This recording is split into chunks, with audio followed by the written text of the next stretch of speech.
This is not something specific to this election context, okay? They've been doing this since before I was born. You can date it back. Communist Party USA, for example, every election they attempted to participate or did participate in, they were targeted for discrediting by the FBI quietly with friendly or cooperating journalists, as they called it. The Socialist Workers' Party, same deal. Anybody that was running, whether you agreed with them or not, were running on the basis of ideological, as they would describe it, opposition to the status quo in the U.S. Not Demrepublican or Republican, but something fundamentally different in concept or in principle. We're all targeted for being discredited, which has something to do with the strength of this so-called two-party system here. A third party, worthy of the name, can't get off the ground because officially, quietly, covertly even, they were targeted for elimination in terms of any potential of actually winning. Now, you've got exceptions to that, basically fluke, but exceptions prove rules. So we're talking, at this point, 3-4 generations back to back. And you can trace it back further than that, but right through present, there has been this pattern.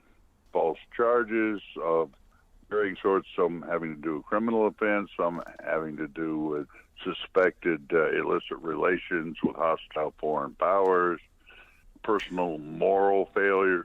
Martin Luther King, for example, that wasn't even an election, but packaging this thing which Pat Buchanan, during the period when he was a reporter for St. Louis Globe-Dispatch, I believe it was one of the few journalists in the country to run with, to highlight for purposes of public discrediting personal life.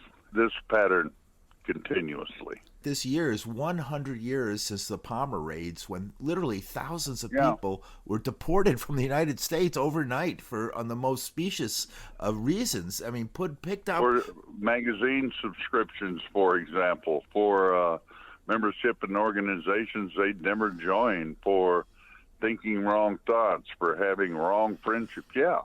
Right. That was 100 years ago. And you can trace it back further, because prior to that period, what became the FBI, the Bureau of Investigation, was formed in the first decade of the 20th century. And they were replacing privatized function, fulfill investigative responsibilities. Now, I put quotes around investigative because a lot of it didn't have to do ever with investigation so much as had to do with disruption and elimination. You can trace that back to the Pinkertons, clear back to the inauguration of Abraham Lincoln. And quite possibly you could trace it back before that. We just passed Martin Luther King's birthday. It would have been his 94th birthday. And J. Edgar Hoover's hatred of Martin Luther King, absolute personal hatred, that he then used the entire governmental apparatus of the United States to target this man because he personally hated him. He said because of his supposed extramarital affairs, sort of. But what was really, do you think, going on in Hoover's mind leading up to this? There's a possibility here that this is a sort of self-loathing, and it's multi-layered.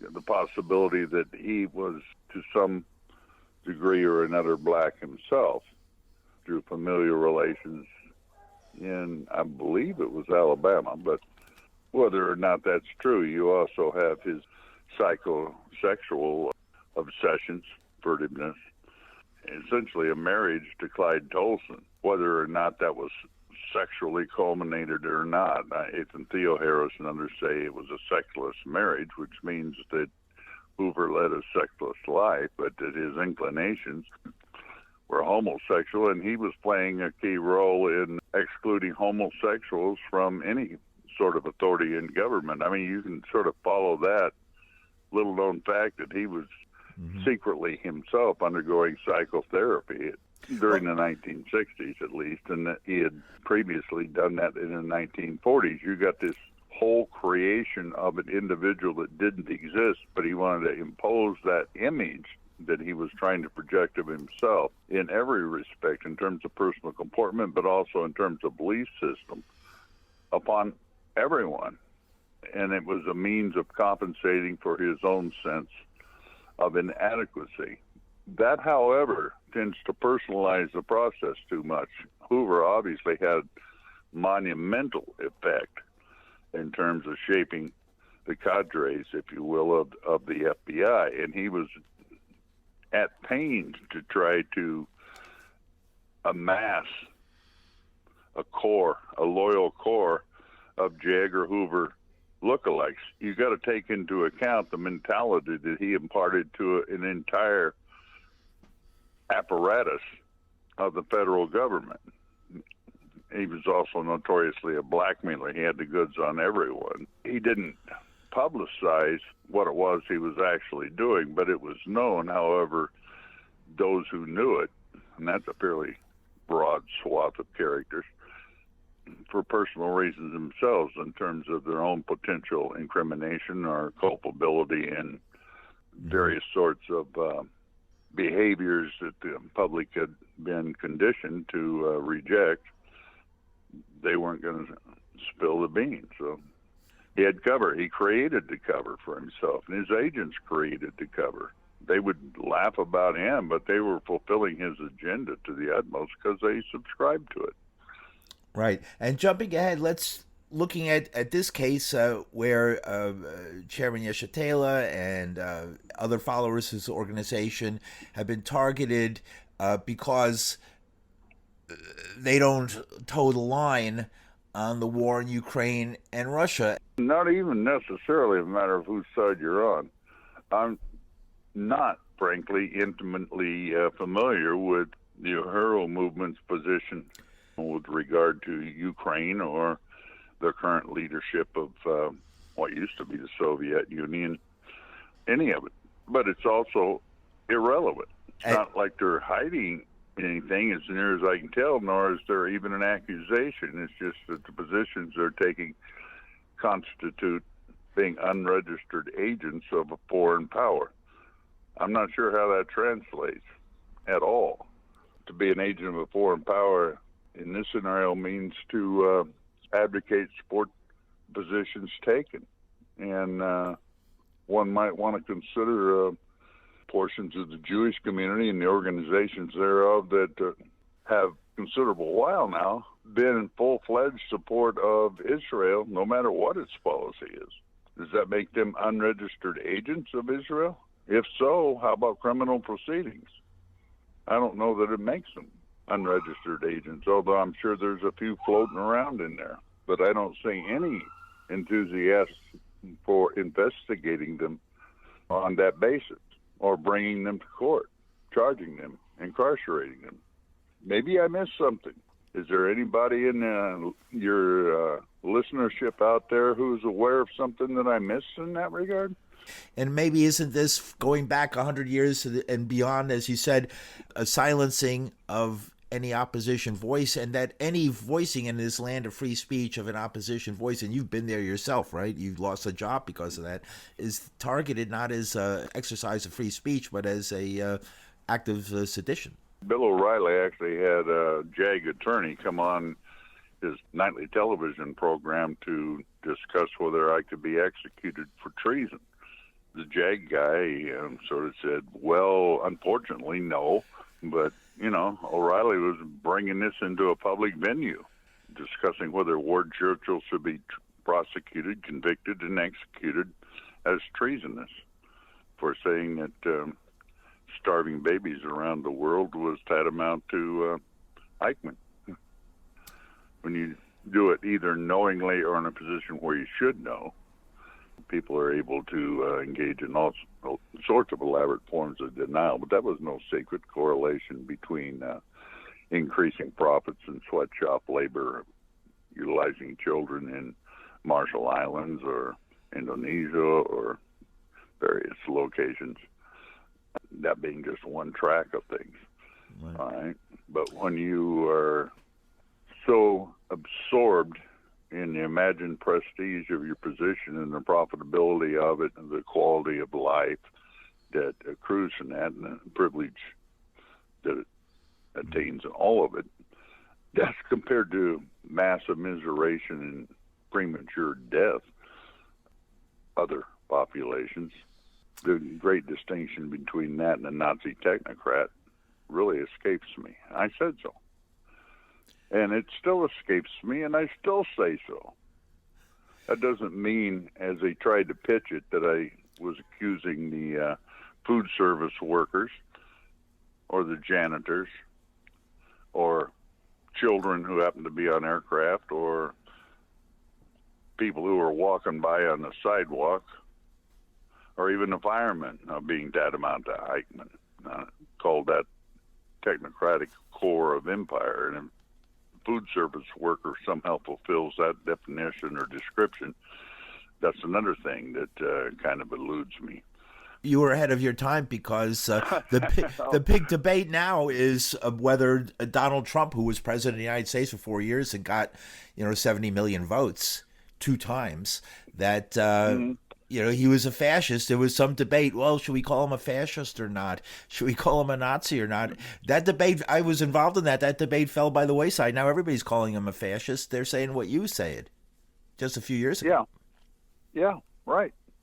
But meanwhile, the entire academic enterprise that I'm associated with, which would be critical race theory and all the rest of that, you had that debate going on, is very much under attack and have been, in fact, effectively outlawed in Georgia, where I'm sitting, or Florida, or Arizona, or Texas. You're not allowed to teach that anymore. They're running investigations as to the literature in the libraries. Public school system in Tucson had a whole list of primary texts, primary in the sense of being routinely assigned to juniors and seniors in high school to explain the regional history and so forth in a way that was contrary to the official narrative.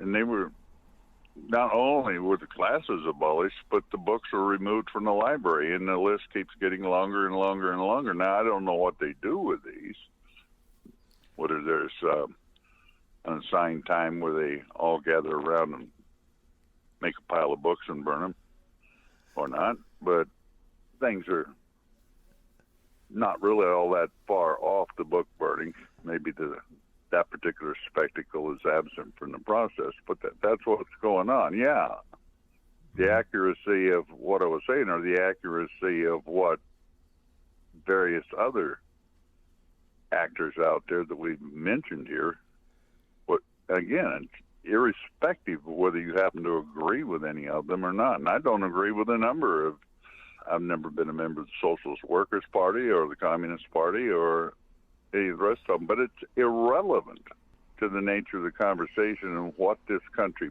has always falsely purported to be. Okay, but the ideals that it supposedly espouses or has espoused, straight down the line. So the gulf between rhetoric and reality in that sense, glaringly apparent. But that would be one of the things that you are being disallowed from teaching. The state of Florida yesterday just changed my life at the University of Wisconsin when I walked into my first ever Black History course, and I said, was there slavery in Brazil? And that teacher, he was so sweet. He goes to me, "Oh, poor boy, another one." And he was so sweet, such a great teacher, and it changed my life so much to learn the truth in those moments that I had been denied that truth for like the first 20 years of my life.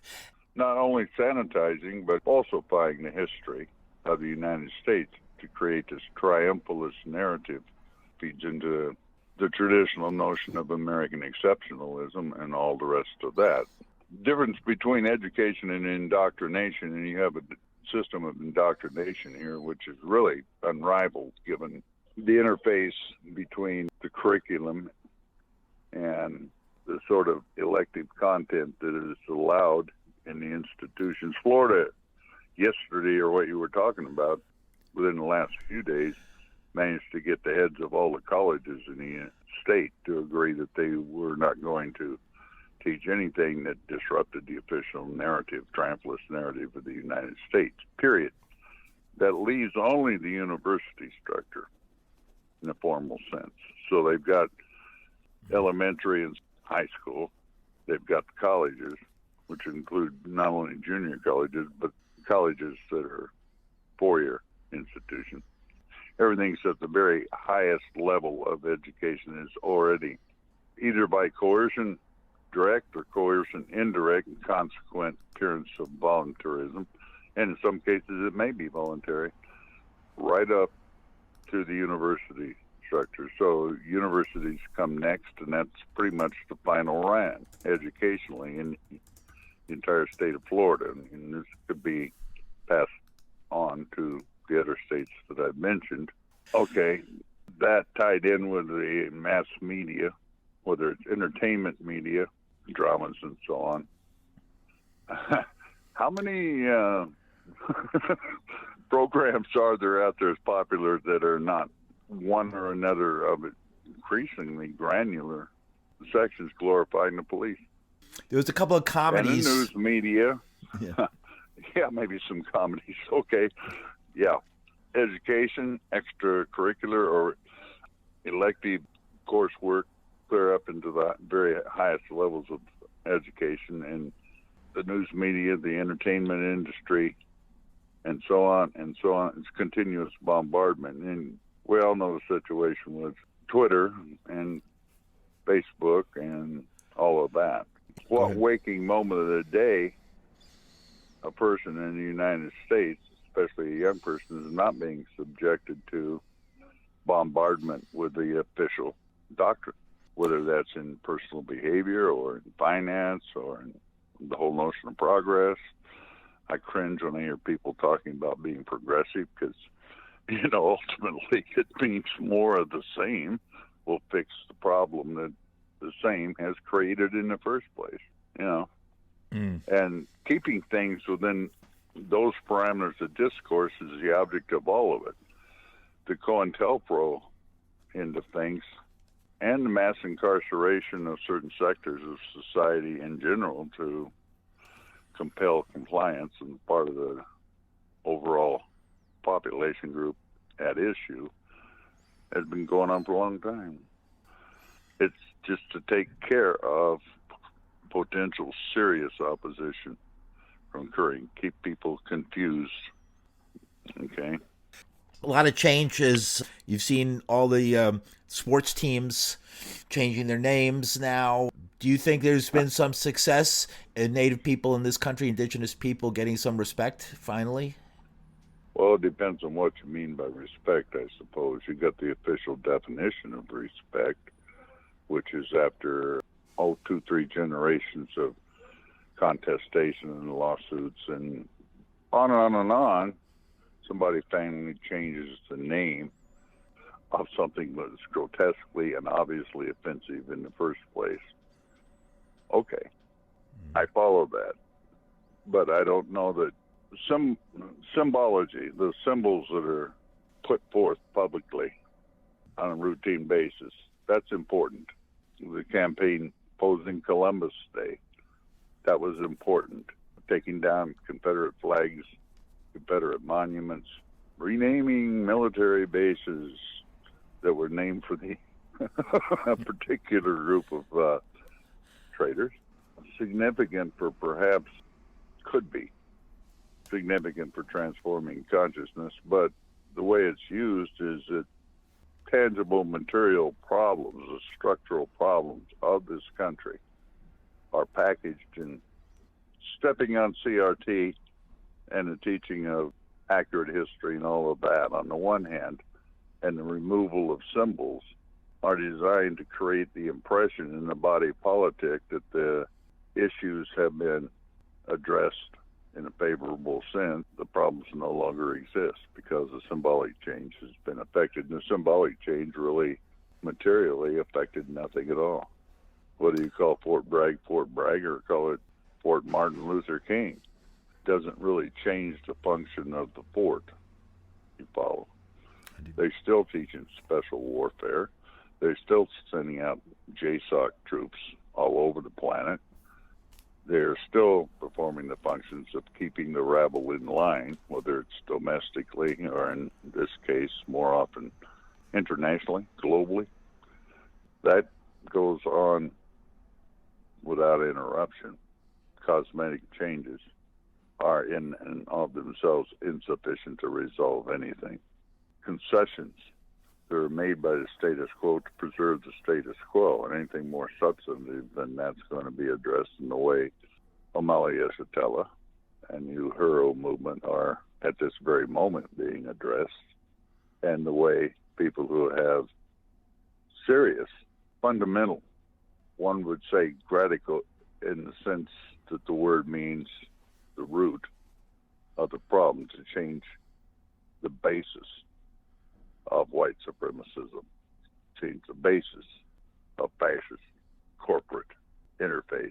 Corporatism is what Italian fascism branded itself during the 1920s and 30s, a term which is really without owner in the society as a result of the indoctrination and the nature of mainstream discourse, and that's what's to be preserved as a rationale, protecting the doing of business as usual in the United States, which that's how you end up with, once you crunch the data, the fact that black people are no better off now than they were in 1968 in terms of accumulated wealth and so forth. You could say the same with regards to the large sectors of the Latino community. You can certainly say that with regard to American Indians. You can say that with regard to large sectors of the Asian American Pacific Islander community in the United States. And in fact, you can say it with regard to a number of whites. Crunching the numbers with regard to black people, it's not only not improved since 1968, in some respects, it is returned to levels 1960. And we've all seen the historical shots of tenant shacks in the Mississippi Delta and all the rest of that to illustrate the degree of poverty. But there you have it. Mm-hmm. And the environment is the kicking a new thing, since then, is we have the worsening environment, and what's happening in Louisiana with the terrible. I talk to people there all the time, and they're suffering from pollution, and air pollution is just terrible what it's doing to the environment. It's been suffering there for a long time. Yeah. They call, I keep saying that. These things are not new issues. They call it Cancer Alley or Chemical Alley along the Mississippi north of New Orleans for a reason. You've had inordinate rates of cancer north of New Orleans along that strip of Cancer Alley. Yeah. That's what they call it there. The people I talk to who live there. Cancer Alley, yeah. I live in Cancer Alley, and that's the reality of my life.